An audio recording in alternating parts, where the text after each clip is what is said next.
पश्चिमी ऑस्ट्रेलिया में western green energy hub WGH ग्रह की सबसे महत्वपूर्ण ग्रीन एनर्जी परियोजनाओं में से एक बनने की योजना है। मिर्निंग क्षेत्र के 15,000 वर्ग किलोमीटर में फैला यह 75 quadrillion project 25 million solar panel और 3,000 विंड टर्बाइन से एक नए स्तर का ग्रीन हाइड्रोजन उत्पन्न करेगा। तदनुसार WGEH एक तकनीकी और पर्यावरणीय रूप से अभिनव विकास है। जैसे जैसे स्थायी ऊर्जा की मांग बढ़ती है, इसका वैश्विक ऊर्जा बाजारों और क्षेत्रीय अर्थव्यवस्थाओं में क्रांति लाने की क्षमता है।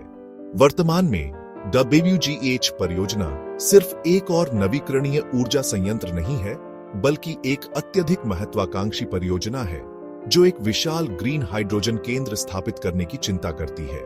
इंटरकॉन्टिनेंटल एनर्जी, CWP ग्लोबल और मिर्निंग ग्रीन एनर्जी इसके साझेदार हैं। WGEH 50 गीगावाट एकीकृत पवन और सौर बिजली उत्पादन प्रदान करने की योजना है। यह नवीकरणीय ऊर्जा हर साल 3.5 मिलियन टन तक ग्रीन हाइड्रोजन में परिवर्तित की जाएगी और यह समुद्री, इस्पात और अन्य उद्योगों सहित कई क्षेत्रों में जीवाश्म ईंधन को विस्थापित करने की उम्मीद है। यह परियोजना ऑस्ट्रेलिया को एक नई नवीकरणीय ऊर्जा अर्थव्यवस्था के मोर्चे पर रखती है और इसे ग्रीन हाइड्रोजन का वैश्विक निर्यातक बनाती है। 25 मिलियन सोलर पैनल और 3,000 टरबाइन के साथ WGH आकार और बिजली उत्पादन में सबसे वर्तमान नवीकरणीय ऊर्जा सुविधाओं को पछाड़ देगा।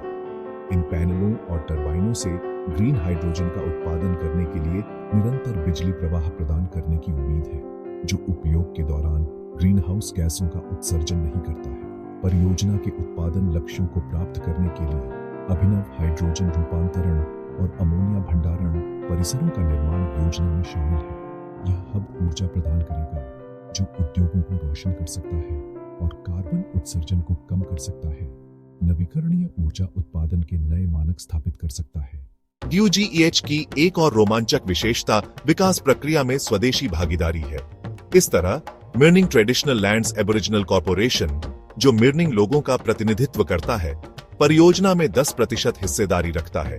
परियोजना द्वारा उत्पन्न किसी भी आर्थिक लाभ को समुदायों के साथ साझा किया जा सकता है। चूंकि परियोजना इतनी बड़ी आबादी को प्रभावित करेगी, यह लक्षित समुदाय में हजारों रोजगार के अवसर और दीर्घकालिक आय संभावनाएं पैदा करेगी। इसके अलावा परियोजना की सावधानी स्वदेशी ऑस्ट्रेलियाई लोगों की सांस्कृतिक विरासत का सम्मान करने और यह सुनिश्चित करने के लिए है कि FPIC एक जिम्मेदार दृष्टिकोण के बराबर है, जो प्राकृतिक पर्यावरण और स्वदेशी लोगों को नुकसान नहीं पहुंचाता है। इस प्रकार ग्रीन हाइड्रोजन उन उद्योगों के लिए एक ताकत बनता जा रहा है जो डिकार्बोनाइज करने की योजना बना रहे हैं। WGH परियोजना का उद्देश्य दक्षिण कोरिया और अन्य एशियाई देशों जैसे बढ़ती मांग वाले वैश्विक बाजारों में ग्रीन हाइड्रोजन वितरित करना है।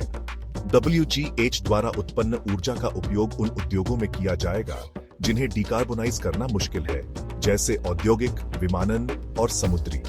इस तरह इस बढ़ते बाजार पर कब्जा करके WGEH ऑस्ट्रेलिया को नवीकरणीय ऊर्जा में से एक नेता बनाने में योगदान देता है और दुनिया को धीरे धीरे स्वच्छ प्रकार की ऊर्जा में बदलने में मदद करता है।